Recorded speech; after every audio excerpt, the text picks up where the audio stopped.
David Gilbert. He joins us live from Jerusalem this morning. Good morning, David. Ross, good to see you. The Gaza Strip now under Hamas control. What happens now? Well, that's everybody's $64,000 question, Ross.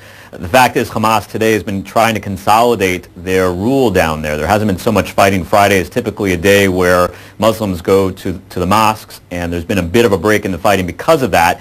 What everybody's looking for, and everybody frankly is expecting, is that this will spill over to the West Bank, where Fatah is much more strong than Hamas is, and there's already been a number of arrests of Hamas activists in the West Bank. The question is there going to be violence in the West Bank, Ross?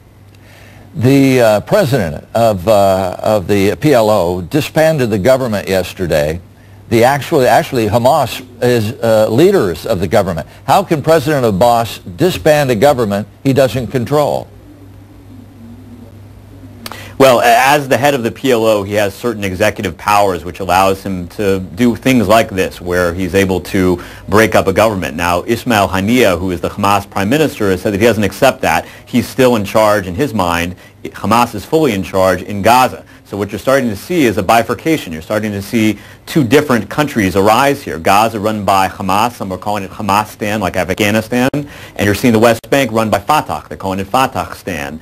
And many people, frankly, many of the Arab dictators around the region, whether it be the Egyptians or the Saudis or the Lebanese or the Syrians or the Jordanians, are very much worried by this phenomenon of Hamas taking over, because Hamas, as you know, is an Islamic fundamentalist organization, and it really represents the first time since 1979, when the Iranian Revolution occurred and you had an Islamic State in Iran. It's the first time that you've seen an Islamic State arise in this region. It's something that's very worrying to the Arab dictators, and it's something that's going to have consequences throughout the world. Which group has the hearts of the Palestinian people, the Hamas or Fatah?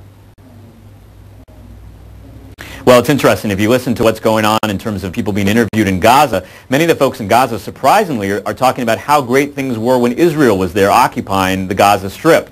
It's a little bit ironic because many folks, when Israel was there, wanted them to leave, but now seeing how bad things have gotten under Hamas, they're almost hankering for the bygone era when Israel was there.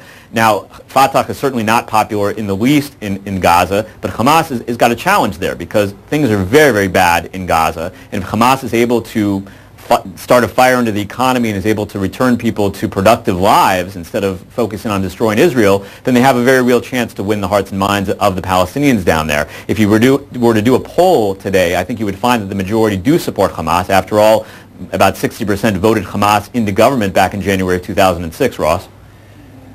David, the Gaza Strip is right along the Mediterranean there, right on the coastline and all. And then you've got Egypt to one side, and I believe, Jordan to the other bordering state there. How is Hamas getting weapons and all?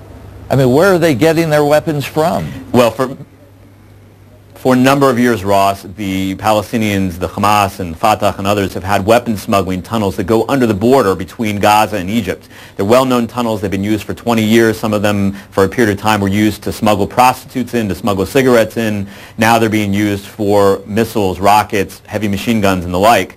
And those tunnels have existed for quite some time now. Now the Egyptians could very easily stop the flow of weapons going into Gaza. They know where the smuggling routes are. I know where the smuggling routes are. Surely they know where they are. But they haven't been willing to crack down for perhaps their own domestic political reasons. And as a result, Gaza is armed to the teeth, such that if you walk down the street in Gaza, nearly everybody's got a machine gun. Nearly everybody is armed to the teeth. And frankly, it was surprising how quickly Hamas was able to win this battle, given that everyone and their brother carries a weapon down there. Yeah, it only took them 5 days to win it. Stability-wise, how is this fight between Hamas and Fatah going to be dangerous to the region, if at all dangerous? Many of the Arab dictators around the world are looking at this as a precedent, because all of the Arab countries have Muslim fundamentalist minorities, whether it's the Muslim Brotherhood in Egypt and Syria, or it's Hezbollah in Lebanon, or in Jordan you have al-Qaeda elements. In Saudi Arabia, of course, that's where al-Qaeda started. You have very strong al-Qaeda elements there. All of the Arab dictators are looking at this and saying, look, al-Qaeda obviously is going to be emboldened by this. Hezbollah is going to be emboldened by this. The Muslim Brotherhood is going to be emboldened by this. All of these folks are looking to Hamas as having won the election democratically in an election that was sanctioned both by the Bush administration and by Mr. Sharon and Mr. Olmert ultimately.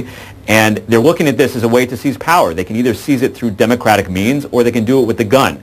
And all of these Arab dictators throughout the region are starting to feel a little bit hot under the collar, knowing that all of these minority fundamentalist organizations are very much itching to take them out next, Ross.